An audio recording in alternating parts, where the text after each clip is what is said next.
E, para encerrar o fórum, um debate inspirador sobre a força das comunidades e o papel da filantropia e do investimento social na construção de um futuro mais justo, inclusivo e sustentável. E as nossas maravilhosas convidadas, são 3 mulheres também muito incríveis, representam organizações de diferentes partes do mundo e estão entrelaçando esforços para tecer um futuro no qual a justiça social será prioridade e a colaboração entre setores seja realidade. E eu gostaria de convidar ao palco Cláudia Soares Baré, diretora executiva do Fundo Podali, Grace Maindi, diretora executiva da Kenya Community Development Foundation, e Júlia Brindisi, líder de investimentos filantrópicos para as Américas do Tony Blair Institute for Global Change.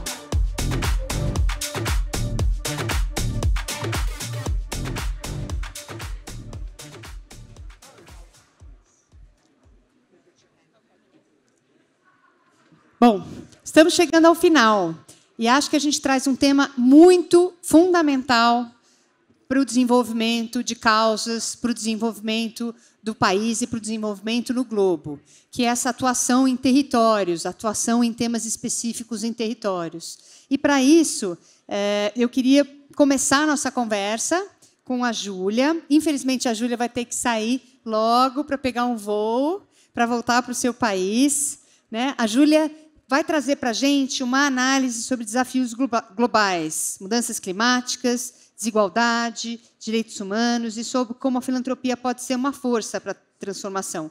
E, para isso, na verdade, ela vai apresentar para a gente o trabalho do Tony Blair Institute for Global Change. E o que eles fazem junto a governos. É muito interessante o trabalho que eles fazem junto a governos e o papel das parcerias. E como isso se relaciona com as questões locais. E aí, com isso, eu passo a palavra para a Júlia e peço de novo, gente, eu estou sendo chatinha aqui com o silêncio, mas só para a gente ouvir o que elas têm a dizer. Thank you, Paula. Obrigado, Paula. Eu peço desculpas pelo meu sotaque e realmente eu ter que sair do palco hoje. Eu estou muito feliz de estar aqui, fazer parte disso. E isso é incrivelmente interessante. É um grupo de pessoas diversas que nós temos aqui na sala. Nós ouvimos conteúdo que nos leva a pensar e que nos leva a essa conversa.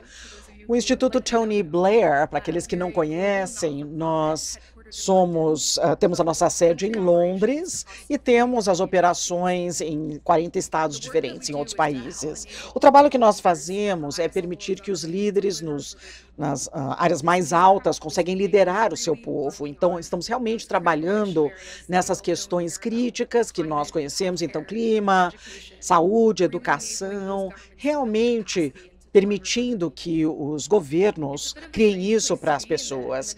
É estranho estar nesse mundo sem fins lucrativos, trabalhando com o governo dessa forma, e temos sorte de podermos fazer isso, de fazer esse suporte no setor público e privado. Então, nós somos uma organização, é uma intersecção de todas as pessoas que nós sabemos que fazem parte da conversa para criar soluções. E estamos num lugar privilegiado, assim como a IDES, é menos de 10 anos de idade que nós temos. Então, para nós entrarmos em 40 países, foi uma coisa incrível, no tempo que nós conseguimos fazer isso. Existem também momentos muito importantes que nos trouxeram para cá. Primeiro seria a pandemia, que todos nós passamos, e saindo da pandemia, eu acho que tinha uma coisa clara para todos nós. Tem um lugar para todo mundo à mesa para ter uma solução.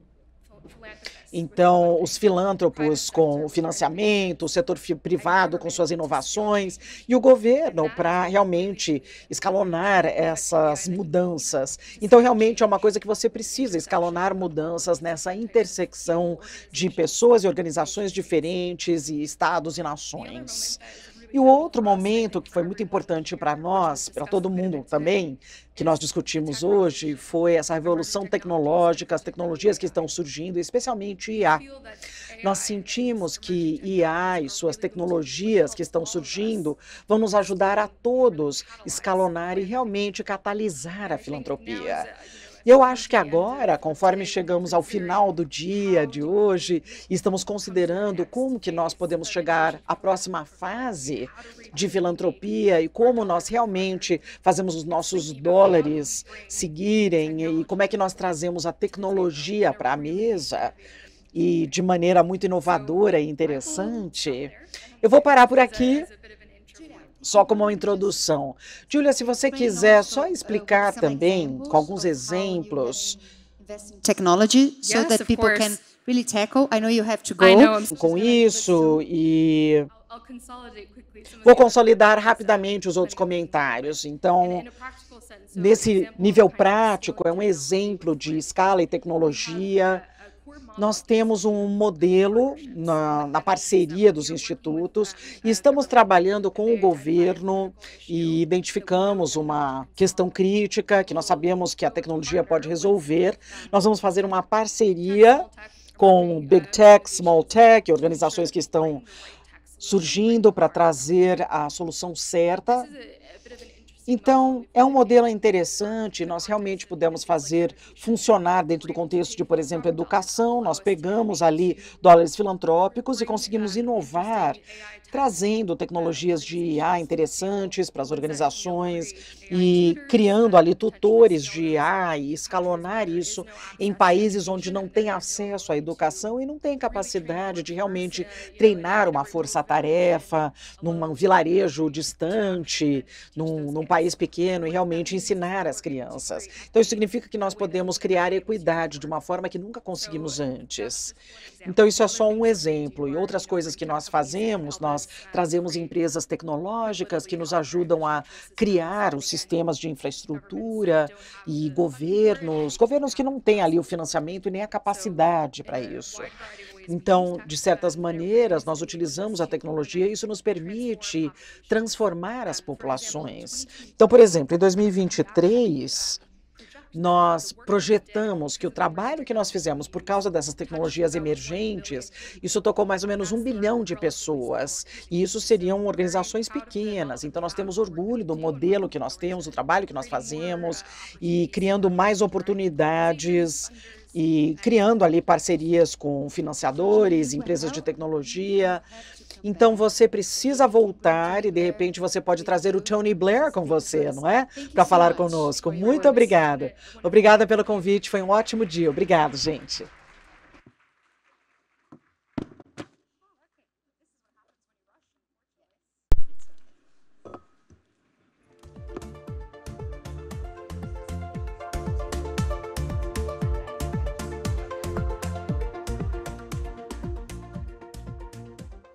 Pertinho. Alô? Alô? Não pode mudar de microfone? Pode, pode. Ai, que bom. Bom, eu acho que ela trouxe pontos muito interessantes e essa questão de você usar a tecnologia para aumentar a equidade, acho que é um grande desafio. A gente tem visto em alguns debates a questão dos desafios que a tecnologia traz do ponto de vista de aumentar a inequidade. E a gente vê um exemplo onde você tem o efeito contrário, é muito positivo. Acho que o setor filantrópico ele tem que trabalhar para usar a tecnologia para reduzir desigualdade, para enfrentar os desafios climáticos e para realmente trazer mais justiça social. E, com isso, eu queria trazer a palavra para a Cláudia Soares Baré. A Cláudia trabalha muito no fortalecimento das comunidades indígenas no Brasil. E acho que é importante destacar que o trabalho que é feito realmente respeita os saberes tradicionais e a autodeterminação. E aí, Cláudia, eu queria que você contasse um pouquinho sobre o Fundo Podali, a história da sua criação, os nós que vocês encontraram nesse processo, as estratégias escolhidas, como é que vocês fazem a tomada de decisão. Acho que é um modelo bem interessante, que garante que as vozes das comunidades são ouvidas e respeitadas. E também um pouquinho compartilhando as colaborações que aconteceram nesse caminho e a importância do capital filantrópico no desenho do futuro e do fundo. Oi, oi, oi. Boa tarde a todos. Primeiramente, agradecer pelo convite, Paula e toda a equipe do IDES, e, ao mesmo tempo, parabenizar pelos 25 anos. É a primeira vez que estamos participando deste espaço, olhando e logo que conhecemos o IDES, podemos perceber que já teve algumas outras participações indígenas aqui neste palco, né, mas muito olhando o que foi dito pela manhã e instigando também ao mesmo tempo, né, eu creio que eu sou a única indígena aqui neste espaço falando sobre estratégias também, seja da parte de mecanismos financeiros, filantropia indígena, né? Então, fica também aí para que a gente possa estar mais vezes também participando desses espaços e estar... Será sempre convidada. E estar compartilhando, né? Então, aproveito para dizer que é uma honra estar aqui compartilhando um pouco a história do Podale, a trajetória do Podale, que é este fundo indígena da Amazônia brasileira, que foi criado, né, discutido por povos indígenas, né, para os povos indígenas e que tem a gestão 100% indígena.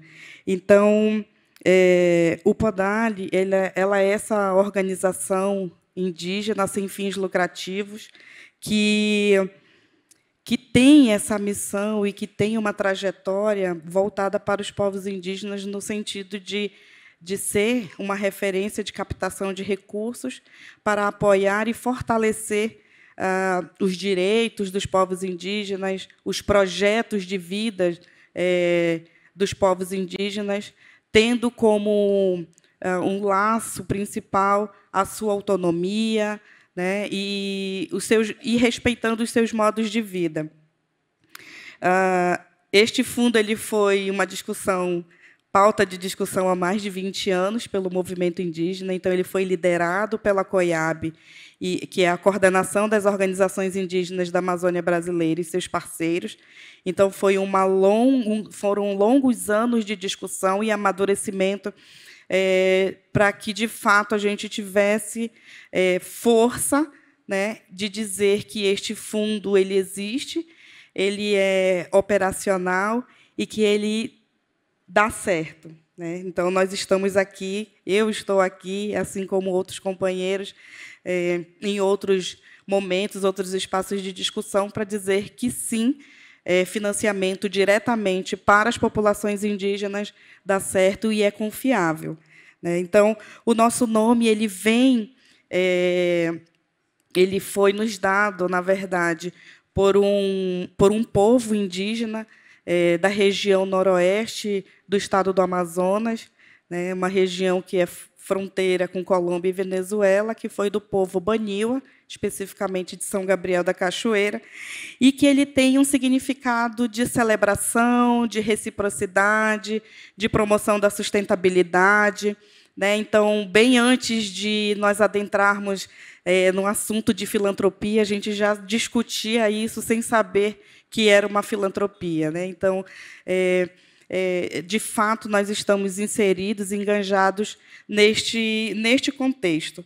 E nós estamos aqui com um compromisso de promover esse desenvolvimento sustentável, né, ou o próprio desenvolvimento, olhando de uma perspectiva diferente, né, porque, quando a gente pensa isso relacionado a povos indígenas, quando a gente olha o desenvolvimento, né, para nós, a gente vê muitas mortes, né, infelizmente. Então, nós estamos aqui para dizer que, para haver desenvolvimento, não necessariamente precisa haver mortes, né, dos nossos povos. Nós estamos aqui para mostrar um lado diferente, que, para haver desenvolvimento, não necessariamente você precisa destruir uma cultura, destruir um povo ou um território. E estamos aí, vivendo este momento difícil para todos nós, não só povos indígenas, mas nós estamos enfrentando diretamente todas as mudanças climáticas trazem, né? Hoje, no estado do Amazonas, nós estamos com uma seca muito forte, né? Além das queimadas em outros estados. Então, nós estamos nós não estamos conseguindo respirar direito, nós não estamos conseguindo nos locomover, né? Nós não estamos, como disse pela manhã, né, a companheira, nós não estamos tendo o nosso bem viver. E o bem viver não é viver bem somente. O bem viver é fazer com que todos nós, independente de sermos povos indígenas, extrativistas, quilombolas, né, ou não indígenas, que todos nós possamos ter uma qualidade de vida, né, e para que a gente possa fazer com que todos tenhamos um ar que possamos respirar, né, com qualidade. Mas todas essas responsabilidades são colocadas, são depositadas nos povos indígenas, aos povos indígenas, por conta das florestas, por conta da própria Amazônia, né, por onde nós estamos inseridos. E eu gostaria muito de colocar para vocês que não é uma responsabilidade somente dos povos indígenas, né? É responsabilidade de todos nós, povos indígenas, os próprios representantes das empresas, das organizações que estão aqui, de todos os cidadãos e, principalmente, do governo, porque nosso governo brasileiro ele tem, sim, o dever, né, de garantir os nossos direitos que estão ali. E nós não podemos deixar que pessoas que estão ali rasguem a Constituição Federal por conta de vaidade. Então, é mais uma voz que está aqui ecoando, né, agradecer esse espaço e para sensibilizar cada um que está aqui, que nós, enquanto povos indígenas, né, nós existimos, resistimos e somos resilientes a cada dia, e que nós temos hoje um mecanismo legítimo, né, que faz com que recursos financeiros, não só recursos financeiros, mas, principalmente, esses recursos cheguem, de fato, no chão das aldeias.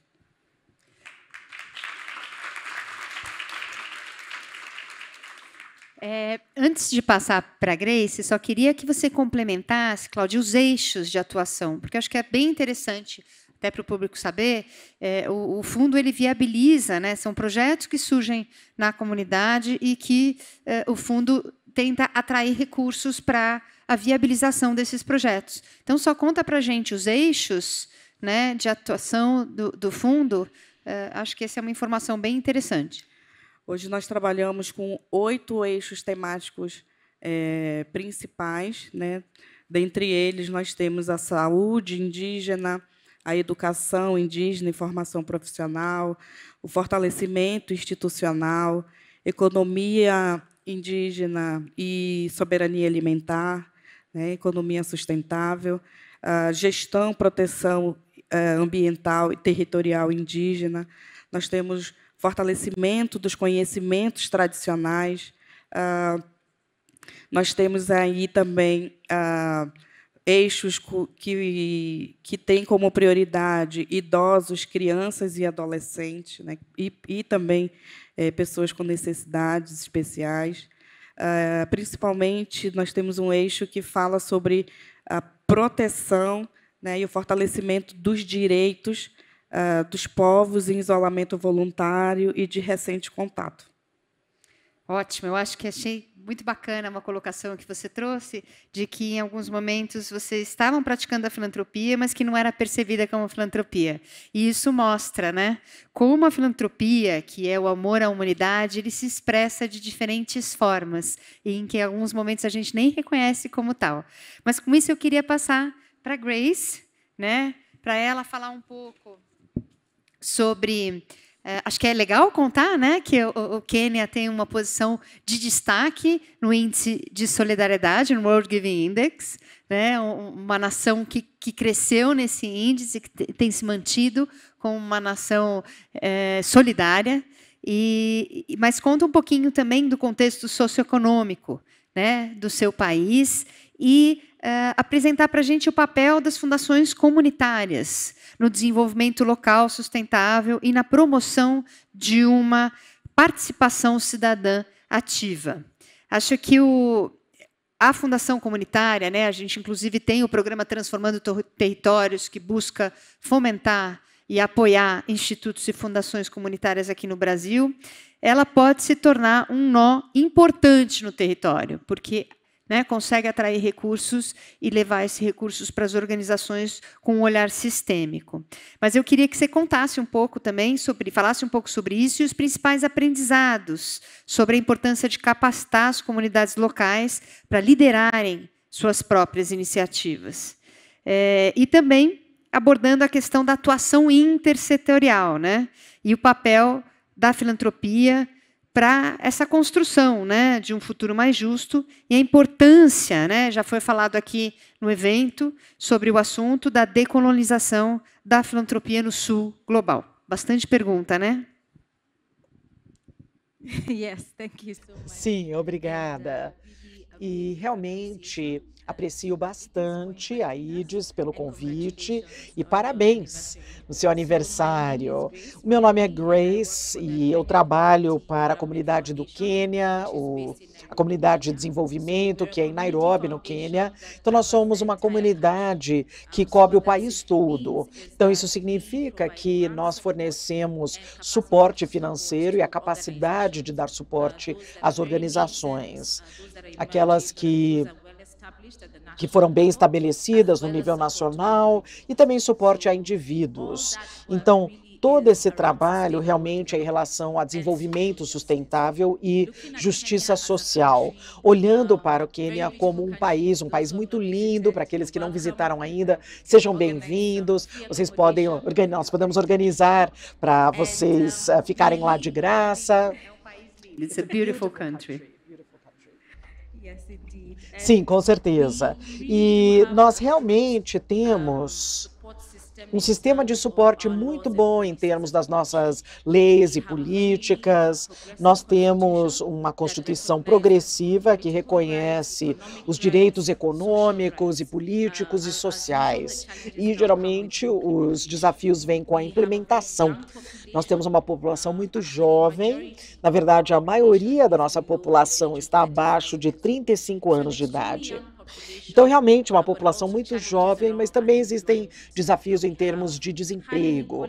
Nós temos muita desigualdade, como vocês vão ver em muitos países. Então, nós temos esses desafios que vêm quando você tem muita desigualdade. A beleza do Quênia é que nós temos muitos avanços tecnológicos. O uso de dinheiro móvel é muito comum no Quênia, para as pessoas fazerem transações utilizando esse dinheiro móvel. Tem uma boa penetração da internet e também em termos da vibração das pessoas e a disposição para dar suporte, ser voluntários e dar. Isso pode ser visto de acordo com o Índice Internacional de Doação, o Giving Index. E nós também temos a diversidade da nação, que é vista através das Nações Unidas, e vemos a importância do país para isso. Temos os desafios da desigualdade em relação à saúde, em relação à educação, em relação a acesso a oportunidades. Então, o que é muito importante para nós, mesmo nós tendo várias organizações baseadas na comunidade, governamentais, a sustentabilidade é crítica, porque nós vemos isso como reduzindo o suporte, então, assistência ao país. Então, podendo ver ter recursos para nós é muito importante. E vendo os parceiros com quem nós trabalhamos, tendo parcerias com corporações, com indivíduos que gostariam de dar suporte e também mostrando que a comunidade que está dando está sendo reconhecida. Então, nós temos o trabalho de filantropia, e isso é muito importante para o reconhecimento. Então, as comunidades, elas doam, e elas podem doar não apenas dinheiro mesmo, mas tempo. Eles dão também conhecimento e outros recursos que não são financeiros. E um dos principais aspectos que nós vemos é como a comunidade está dando. Isso é muito importante. Em termos da fundação das comunidades, em relação ao que estamos fazendo, estamos reconhecendo que as organizações que existem, que estão fazendo uma diferença nas comunidades, que estão dando suporte em termos de verba ou outros recursos e tendo as comunidades no centro, é importante para elas terem suporte, para elas terem um suporte que cria capacidade, para eles poderem fortalecer como essa administração é feita, para eles depois também estarem de acordo com o governo, em conformidade conformidade com o governo e também ter isenções de tarifas que nós temos no nosso país, mesmo que é muito difícil ter essa isenção tributária, mas assim eles podem realmente estar de acordo com esses critérios. Então, em relação a esse trabalho, o que é interessante é que isso redefine o que é a filantropia. E a ideia não é tirar essa definição, que é muito distante, é ajudar as pessoas a entenderem o que é a filantropia nessa linguagem local. E assim eles podem se ver como parte da ação, fazem parte ali da mudança. Para aqueles que seguem as notícias no Quênia, na África, nós tivemos demonstrações recentes, onde nós vimos ações de cidadãos contribuindo não apenas para as demonstrações, fazendo as pessoas ali sendo tiradas da prisão. Então, nós temos ali uma nação bem politizada e que atua nesse sentido. Quando falamos sobre descolonização, eu sempre dou o exemplo de descolonização, né? De tirar isso do pacote. Então, assim, você em casa e alguém que não mora com você, que não te conhece, entra e diz assim: bom, você sabe onde é a sua sala de estar? Está no lugar errado. A sua sala de estar não deveria ser o seu quarto, deveria ser o quarto, e agora a sua cozinha tem que ser o banheiro, mas essa pessoa não mora lá, você que mora lá. Então, a descolonização, na verdade, é opressão. Na verdade, é exploração. E não é de acordo com a cor da sua pele, é de acordo com os princípios de quem você é, que você realmente pode ser opressor.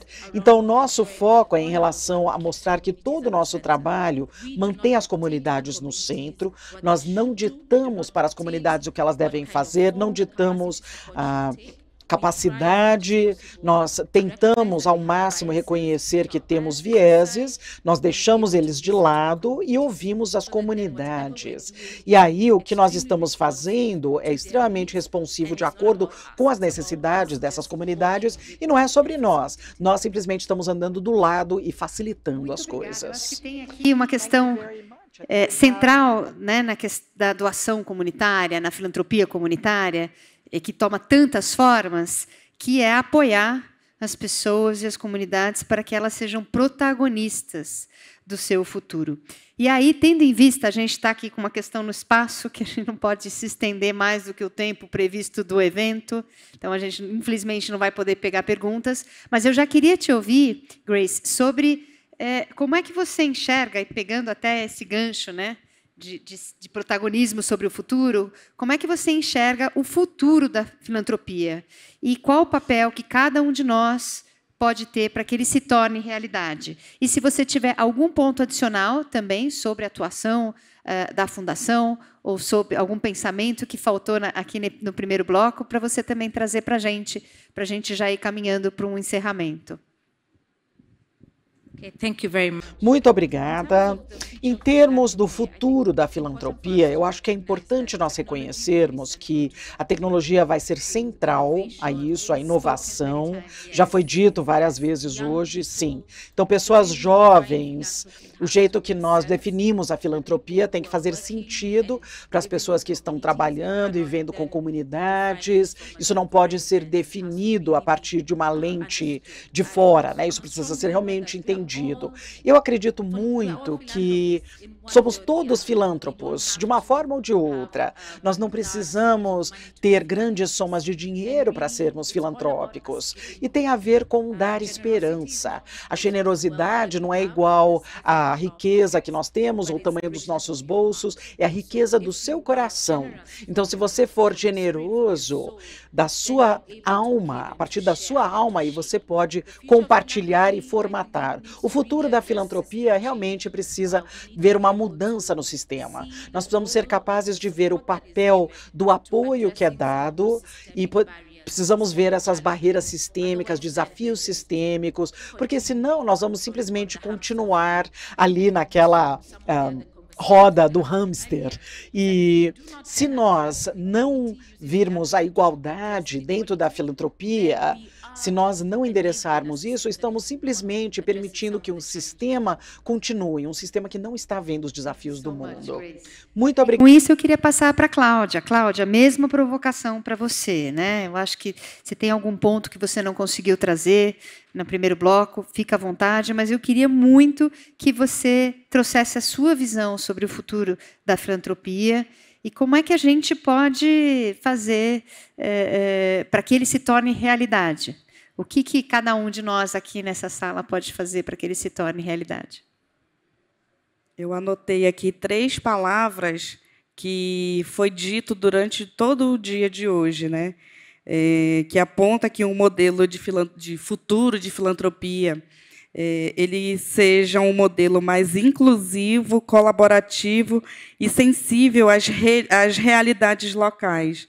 Então, eu trago isso muito voltado para o Podali também, né? Isso só vai se tornar realidade na perspectiva do Podali se todos nós, né, tivermos essa sensibilidade de que apoiar organizações, né, apoiar povos e comunidades indígenas, isso faça sentido para que realmente esse futuro da filantropia ela seja uma filantropia inclusa, colaborativa e que esteja de acordo com as realidades locais.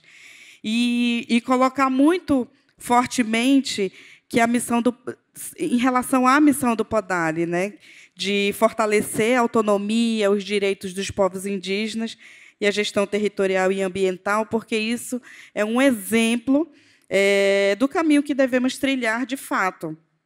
Investir diretamente nas populações que cuidam do meio ambiente é investir numa filantropia do futuro, né? Então, colocar muito claramente para vocês que existe hoje um mecanismo financeiro da Amazônia brasileira, dos povos indígenas, que já está atuando, né? Que é forte, que é legítimo e que já estamos aí já mobilizando um pouco mais de, até 2025, 14 milhões de reais, e que, olhando esses números, ainda é muito pouco, né, para a gente estar fazendo uma incidência forte e potencializando, de fato, e implementando os projetos de vida dentro dos territórios indígenas. E quando a gente coloca que os projetos de vida dentro dos povos indígenas não são projetos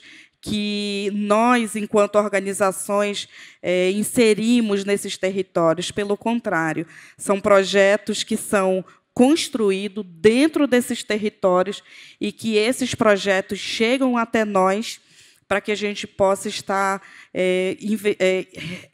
enviando, repassando esses recursos financeiros para potencializar um pouco todo o trabalho que é feito, né, o cuidado com o meio ambiente, né? Eu sei que meu tempo está esgotado, eu vou pedir permissão para quebrar esse protocolo, mas, muito para finalizar, que o trabalho que é feito dentro dos territórios indígenas são trabalhos milenares, né? Então, mesmo sem financiamento, nós estamos lá fortes, nos mantendo vivos e mantendo o meio ambiente vivo. Então, mesmo que seja pouco, mas o pouco que chega, a gente consegue potencializar todo o trabalho que é realizado. Agora, imagina com um investimento, né, para dentro dos territórios, o quanto mais nós podemos ajudar não só o nosso Brasil, como também todo um planeta. Então, as responsabilidades que estão sendo colocadas para os povos indígenas, que, da mesma forma, eu falo para todos vocês, e principalmente quem está nos assistindo, né, neste momento, que a responsabilidade não é tão somente dos povos indígenas, mas de todos nós que estamos engajados, né, nesta luta da preservação, do cuidado, né, das florestas, do nosso ar, né, da nossa água e, principalmente, do nosso alimento. Então, com isso, eu chamo todos para participar e para fazer parte dessa parceria forte que é o PODALI, o Fundo Indígena da Amazônia Brasileira. Obrigada pelo espaço, Paula. Obrigada, Grace. Foi um prazer estar aqui com você, participando. E, quem sabe, podemos nos encontrar mais vezes em outros debates, com certeza, para que a gente possa, nem que seja esse 1%, ao invés desse compromisso de 1% de financiamento, mas nesse compromisso de 1% tentar mudar o pensamento, desta filantropia tradicional em que nós estamos aí ultrapassando essas barreiras. Muito obrigada. Eu que agradeço, gente. Palmas para nossas maravilhosas panelistas.